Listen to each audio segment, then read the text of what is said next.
नमो बुद्धाय। आप सभी का स्वागत है। आज हम जीवन के उस सबसे काले सच पर बात करेंगे जो दीमक की तरह आपके सुखी परिवार को खोखला कर रहा है। हम अक्सर सोचते हैं कि हमारे दुख का कारण बाहर है, पर सच तो यह है कि हमारे घर की बर्बादी का कारण हमारे ही मन में बैठा एक विषैला विचार है। वह विचार है तुलना करना। यदि आप अपने घर को कलह और अशांति से बचाना चाहते हैं, तो इस चर्चा को अंत तक पूरा सुनें। यह चर्चा आपके सोचने का तरीका बदल देगी। आगे बढ़ने से पहले आप हमारे चैनल को अभी सब्सक्राइब करें और इस कल्याणकारी यात्रा का हिस्सा बनें, ताकि तथागत बुद्ध के अनमोल वचन आपके जीवन में प्रकाश ला सकें। आइए इस यात्रा को शुरू करते हैं। गौतम बुद्ध कहते हैं कि मनुष्य का मन ही उसके समस्त दुखों का कारण है, और मन की सबसे बड़ी बीमारी है दूसरों की ओर देखना। जब हम अपनी स्थिति से संतुष्ट न होकर दूसरों के जीवन को देखने लगते हैं, तब हमारे भीतर एक अग्नि जलने लगती है। यही तुलना है। तुलना एक ऐसा धीमा विष है जो पीता तो कोई एक व्यक्ति है, पर मरता पूरा परिवार है। आज के समय में हर घर में जो तनाव है, जो कलह है, उसका मुख्य कारण यही है कि हम अपने जीवन का आनंद लेने के बजाय दूसरों के जीवन से ईर्ष्या कर रहे हैं। जरा विचार करें कि एक घर कब मंदिर बनता है। एक घर तब मंदिर बनता है जब वहां रहने वाले लोग एक दूसरे के प्रति प्रेम और सम्मान रखते हैं, किंतु तुलना इस सम्मान को समाप्त कर देती है। जब एक पति अपनी पत्नी की तुलना किसी अन्य स्त्री से करता है, या एक पत्नी अपने पति की आय और सफलता की तुलना किसी पड़ोसी को या रिश्तेदार से करती है, तो वहां सम्मान नहीं रहता। वहां केवल हीनता का भाव जन्म लेता है। तुलना का अर्थ है कि आप परमात्मा के दिए हुए प्रसाद का अपमान कर रहे हैं। आप ये कह रहे हैं कि मेरे पास जो है वह पर्याप्त नहीं है। बुद्ध ने सिखाया है कि संतोष ही परम धन है, परंतु तुलना संतोष की शत्रु है। यह एक ऐसी भूख है जो कभी शांत नहीं होती।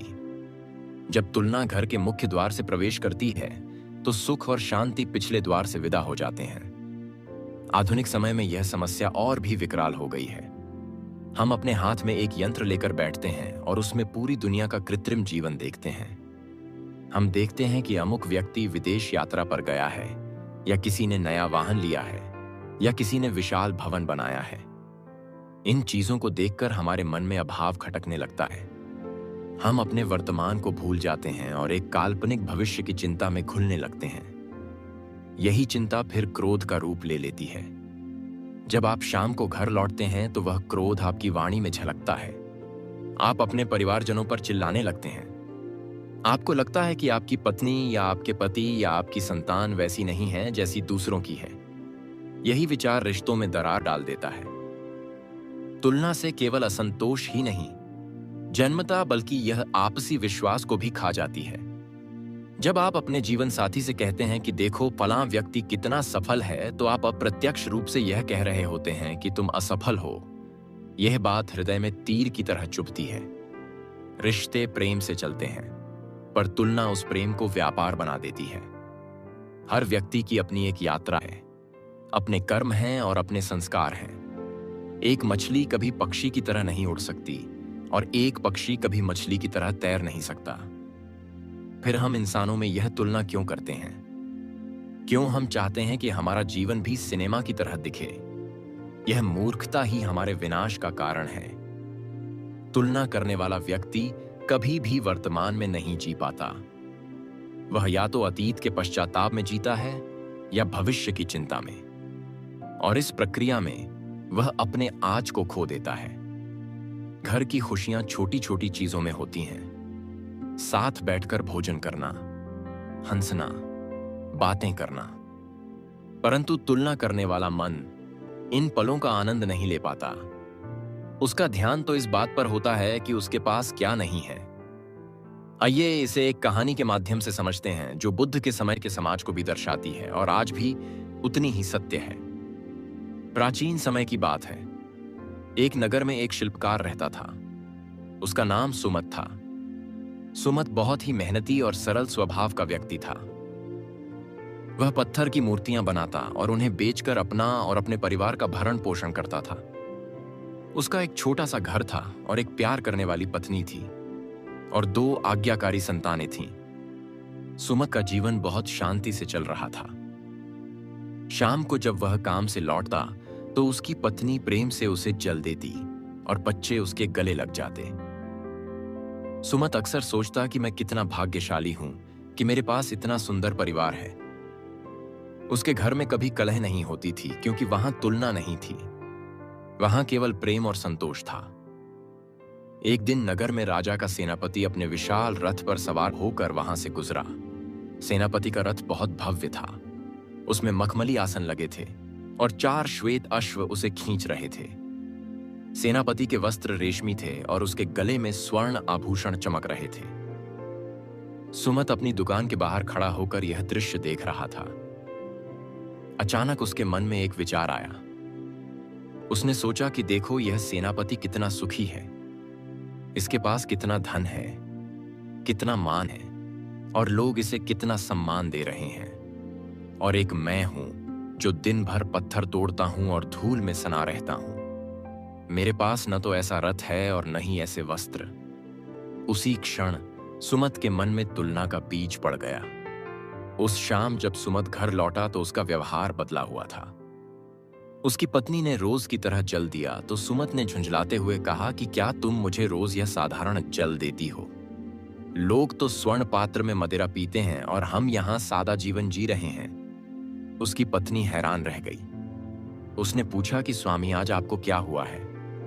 हम तो सदैव ऐसे ही जीते आए हैं और सुखी हैं। सुमत ने क्रोध में कहा कि तुम जिसे सुख कहती हो वह दरिद्रता है। तुमने देखा नहीं कि सेनापति का जीवन कैसा है? उस दिन पहली बार सुमत के घर में ऊंची आवाज में बात हुई। बच्चों ने जब पिता को देखा तो वे भयभीत हो गए।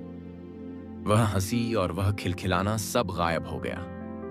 रात को भोजन करते समय भी सुमत ने भोजन की आलोचना की। उसे हर चीज में कमी नजर आने लगी। जो घर कल तक स्वर्ग था, आज वह केवल एक तुलना के कारण युद्ध का मैदान बन गया था। सुमत की रातों की नींद उड़ गई।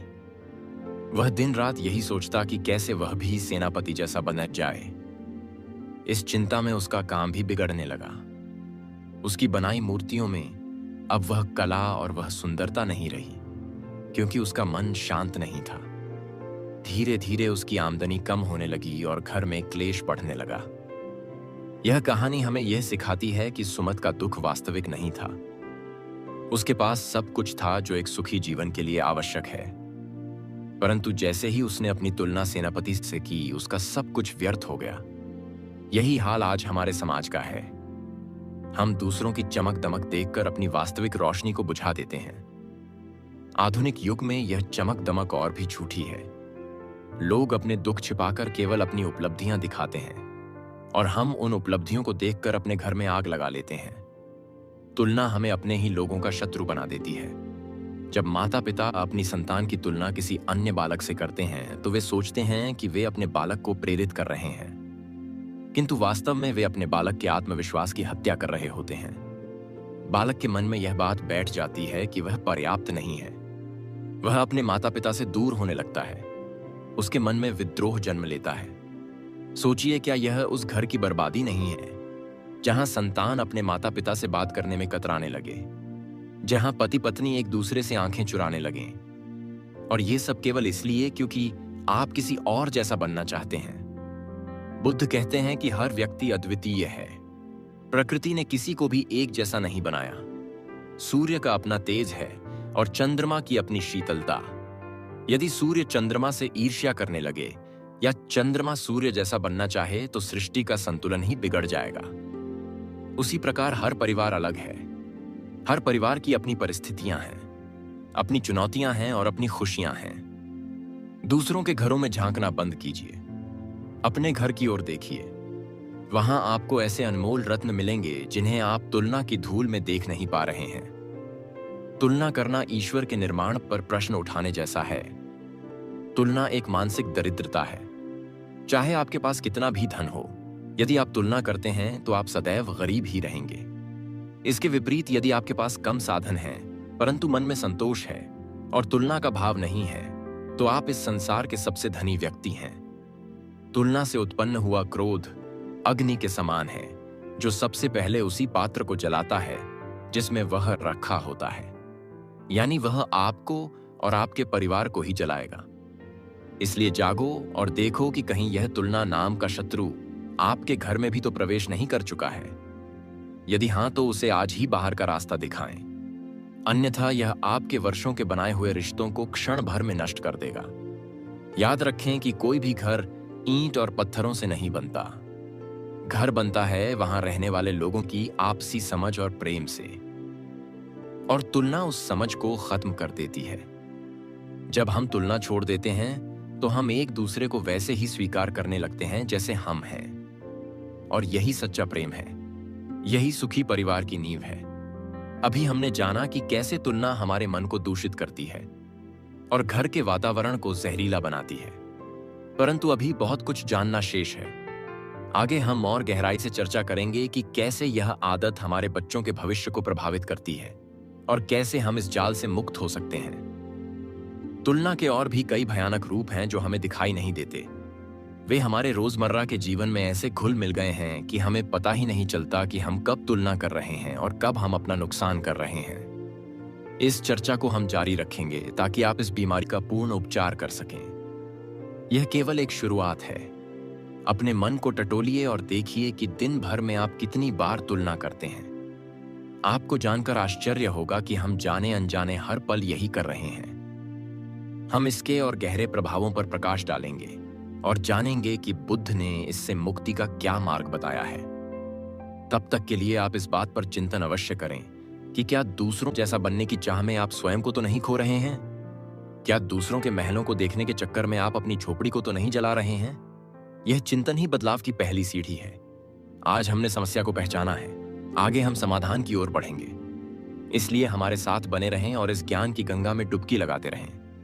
आपका परिवार ही आपकी सबसे बड़ी संपत्ति है, इसकी रक्षा करें। तुलना रूपी चोर को इसे चुराने न दें। अभी तक हमने जाना कि कैसे एक विचार हमारे घर की शांति को भंग कर सकता है।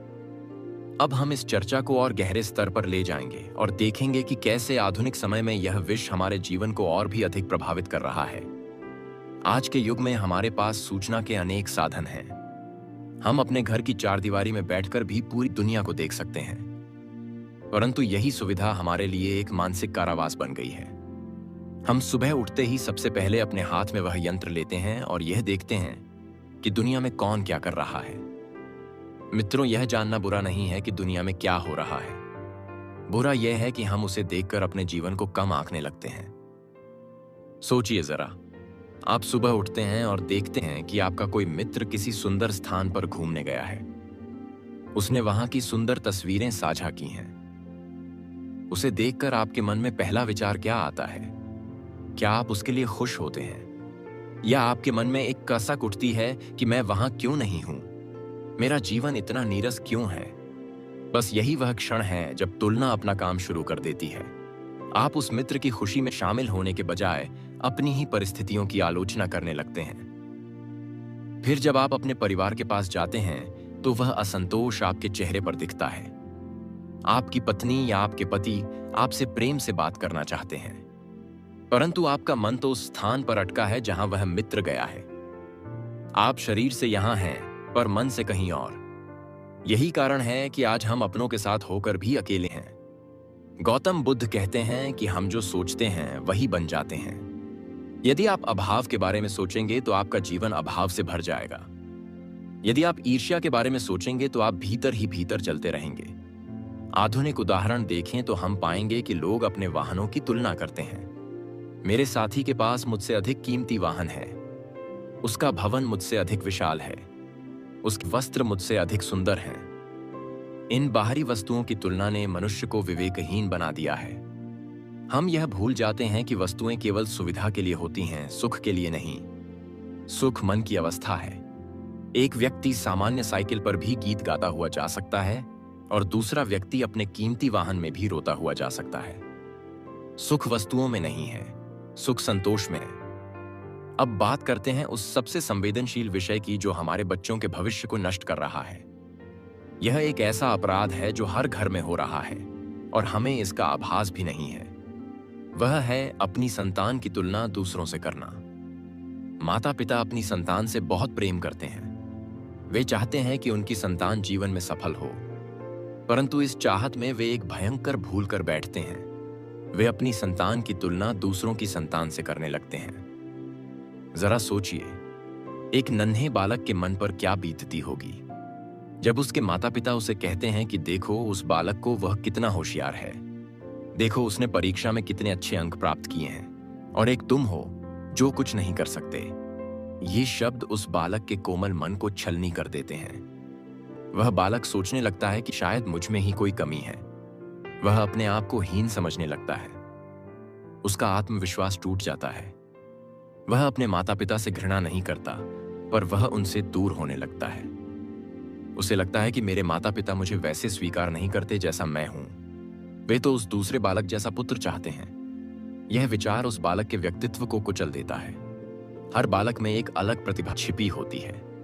कोई बालक गणित में अच्छा हो सकता है तो कोई चित्रकला में, कोई खेल में कुशल हो सकता है तो कोई संगीत में। प्रकृति ने सबको अलग बनाया है। एक मछली कभी भी वानर की तरह वृक्ष पर नहीं रह सकती, और एक वानर कभी मछली की तरह जल में नहीं तैर सकता। यदि आप मछली को कहेंगे कि तुम वृक्ष पर क्यों नहीं जा सकती, तो वह मछली जीवन भर यही सोचेगी कि मैं मूर्ख हूं। यही हम अपने बच्चों के साथ कर रहे हैं। हम उनकी अपनी प्रतिभा को पहचानने के बजाय उन्हें किसी और जैसा बनाने में लगे हैं। इसका परिणाम यह होता है कि बच्चा न तो अपनी प्रतिभा को निखार पाता है और न ही वह दूसरों जैसा बन पाता है। वह बीच में ही रह जाता है और जीवन भर संघर्ष करता रहता है। तुलना से केवल बच्चों का आत्मविश्वास ही नहीं टूटता, बल्कि उनके भीतर ईर्ष्या का जन्म भी होता है। जब आप बार बार किसी दूसरे बालक की प्रशंसा करेंगे तो आपकी संतान उस बालक से शत्रुता रखने लगेगी। वह उसे अपना प्रतिद्वंदी समझने लगेगी। क्या आप चाहते हैं कि आपकी संतान के मन में बचपन से ही नफरत और ईर्ष्या के बीज बो दिए जाएं? निश्चित रूप से नहीं। तो फिर यह तुलना क्यों? बुद्ध ने सिखाया है कि हर जीव अपने कर्मों और अपने संस्कारों के साथ जन्म लेता है। हमें उस जीव का सम्मान करना चाहिए। हमें उसे विकसित होने का अवसर देना चाहिए, न कि उसे किसी सांचे में ढालने का प्रयास करना चाहिए। एक माली बागीचे में अलग अलग तरह के पौधे लगाता है। वह गुलाब के पौधे से यह अपेक्षा नहीं करता कि वह गेंदे का फूल दे। वह आदि हर पौधे की उसकी प्रकृति के अनुसार देखभाल करता है। उसी प्रकार माता पिता को भी माली की तरह होना चाहिए। उन्हें अपनी संतान की प्रकृति को समझना चाहिए और उसे उसी दिशा में आगे जाने के लिए प्रेरित करना चाहिए। तुलना करके आप अपने घर के वातावरण को दूषित कर रहे हैं। आज के समय में रिश्तों के बिखरने का एक और बड़ा कारण है पति पत्नी के बीच की तुलना। अक्सर देखा जाता है कि पत्नियां अपने पतियों की आय की तुलना दूसरों की करती हैं। वे कहती हैं कि देखो, उस व्यक्ति ने अपनी पत्नी को कितने आभूषण दिलाए, वह व्यक्ति अपनी पत्नी को विदेश घुमाने ले गया, और तुम मेरे लिए क्या करते हो। यह ताने पुरुष के सम्मान को चोट पहुंचाते हैं। वह अपने ही घर में पराया महसूस करने लगता है।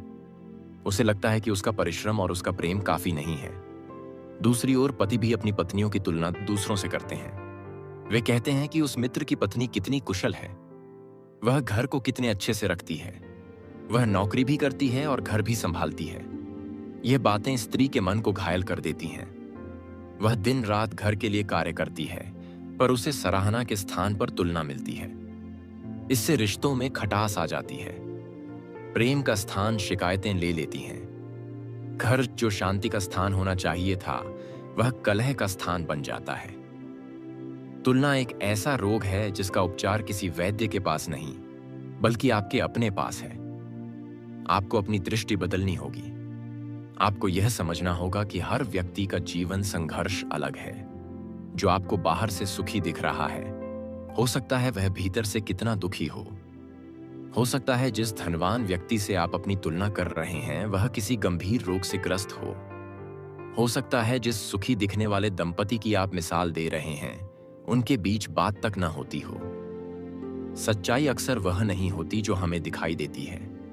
इसलिए जो आपके पास है उसका सम्मान करें। अपने जीवन साथी के गुणों को देखें, न कि उनकी कमियों को। अपनी संतान की प्रतिभा को सराहें, न कि उसकी आलोचना करें। जब आप तुलना करना त्याग देंगे तो आप पाएंगे कि आपका घर स्वर्ग बन गया है। वही पुराना घर, वही पुराने लोग, पर सब कुछ बदल जाएगा, क्योंकि आपकी दृष्टि बदल गई है। नेत्रों का उपचार हो सकता है, पर नजरिए का नहीं। नजरिया आपको स्वयं बदलना होगा। तुलना की अग्नि को संतोष के जल से शांत करना होगा। अभी यह यात्रा समाप्त नहीं हुई है। अगले भाग में हम जानेंगे कि कैसे हम इस तुलना की आदत को अपने मन से सदा के लिए निकाल सकते हैं। हम कुछ व्यावहारिक उपायों पर चर्चा करेंगे जिन्हें अपनाकर आप अपने जीवन को बदल सकते हैं। बुद्ध के मार्ग में इसका क्या समाधान है, यह हम विस्तार से जानेंगे। तब तक आप अपने घर में खुशियां बांटते रहें और तुलना से दूर रहें। अब हम उस मार्ग की ओर चलते हैं जो हमें इस तुलना के विष से मुक्त करेगा। यह मार्ग कठिन नहीं है, बस संकल्प की आवश्यकता है। सबसे पहले आपको यह स्वीकार करना होगा कि आप जैसे हैं अपूर्ण होकर भी पूर्ण हैं। प्रकृति कभी भी कोई रचना व्यर्थ नहीं करती। यदि उसने आपको बनाया है तो उसका कोई ना कोई उद्देश्य अवश्य है। जब आप अपनी तुलना दूसरों से करते हैं तो आप उस उद्देश्य से भटक जाते हैं। आप किसी और की यात्रा को अपनी यात्रा समझने की भूल कर बैठते हैं। इस भूल को सुधारना ही हमारा प्रथम कर्तव्य है। इसके लिए सबसे अचूक उपाय है कृतज्ञता का अभ्यास करना। रोज सुबह जब आप सोकर उठते हैं तो उन चीजों की सूची बनाएं जो आपके पास हैं और दूसरों के पास नहीं हैं। हो सकता है आपके पास स्वस्थ शरीर हो जो कई धनवानों के पास नहीं है। हो सकता है आपके पास एक ऐसा परिवार हो जो आपसे प्रेम करता है, जबकि कई लोग अकेलेपन में जी रहे हैं। जब आप अपनी गिनतियों को अभाव से हटाकर उन चीजों पर ले जाएंगे जो आपके पास हैं, तो आपका मन शांत होने लगेगा। तुलना केवल अभाव में जन्म लेती है और कृतज्ञता उस अभाव को भर देती है। यह समझना आवश्यक है कि जीवन कोई प्रतिस्पर्धा नहीं है। हम यहां किसी को हराने के लिए नहीं आए हैं, हम यहां अपनी यात्रा पूरी करने आए हैं। जब आप दौड़ में भाग लेते हैं तो आप दूसरों को देखते हैं, पर जब आप सैर पर निकलते हैं तो आप आनंद लेते हैं। जीवन को एक दौड़ मत बनाइए, इसे एक सुंदर यात्रा मानिए जिसमें हर पल नया है, हर दृश्य नया है। आधुनिक साधनों ने हमें भ्रमित कर दिया है। हम आभासी दुनिया में जी रहे हैं जहां हर कोई सुखी होने का अभिनय कर रहा है। आपको इस अभिनय और सत्य के बीच का अंतर समझना होगा। जब आप किसी के सुंदर चित्र देखते हैं तो यह मत भूलिए कि वह केवल एक क्षण है। उस क्षण के पीछे कितना संघर्ष है, कितने आंसू हैं, यह आपको नहीं दिखता। इसलिए आधी अधूरी हकीकत को देखकर अपने पूरे जीवन को कम मत आंकिए। अपने बच्चों के साथ भी यही न्याय करें। प्रत्येक बालक में एक विशेष गुण होता है जो उसे सबसे अलग बनाता है। यदि आप मछली को कहेंगे कि वह आकाश में उड़े तो वह जीवन भर स्वयं को असफल मानेगी।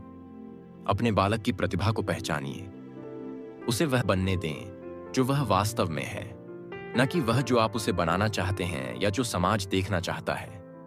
जब आप अपनी संतान को स्वीकार करते हैं तो उसका आत्मविश्वास आकाश छूने लगता है। वह जीवन के हर क्षेत्र में सफल होता है क्योंकि उसे पता होता है कि उसके माता पिता उसके साथ हैं। चाहे परिणाम कुछ भी हो, यह सुरक्षा का भाव ही उसे विजेता बनाता है। पति पत्नी के रिश्ते में भी यही सूत्र काम करता है। एक दूसरे की कमियां निकालने के बजाय एक दूसरे की ताकत बने। जब आप अपने जीवन साथी की तुलना करते हैं तो आप उसे यह संदेश देते हैं कि वह आपके लिए पर्याप्त नहीं है। यह संदेश किसी भी रिश्ते को खत्म करने के लिए काफी है। इसके स्थान पर आप यह देखें कि वे आपके लिए क्या करते हैं। उनका त्याग और उनका समर्पण देखें। जब आप प्रशंसा करना शुरू करेंगे तो आप पाएंगे कि सामने वाला व्यक्ति भी बदलने लगा है। प्रेम और सम्मान में वह शक्ति है जो किसी भी इंसान को बदल सकती है। घर में एक नियम बनाएं कि घर के भीतर किसी तीसरे व्यक्ति की बात नहीं होगी। जब आप साथ होंगे तो केवल अपनी और अपने परिवार की बात करेंगे। बाहरी दुनिया को द्वार के बाहर ही उतार दें। जब आप घर में प्रवेश करें तो केवल एक पिता, एक माता, एक पति या एक पत्नी बनकर आएं, न कि एक कर्मचारी या व्यापारी बनकर अपने घर को एक ऐसा पवित्र स्थान बनाएं जहां बाहरी दुनिया का शोर प्रवेश न कर सके। गौतम बुद्ध ने कहा है कि अपना दीपक स्वयं बने। इसका अर्थ है कि अपने प्रकाश को पहचानें, दूसरों की रोशनी से चमकने की चेष्टा न करें। जुगनू का अपना प्रकाश होता है और सूर्य का अपना।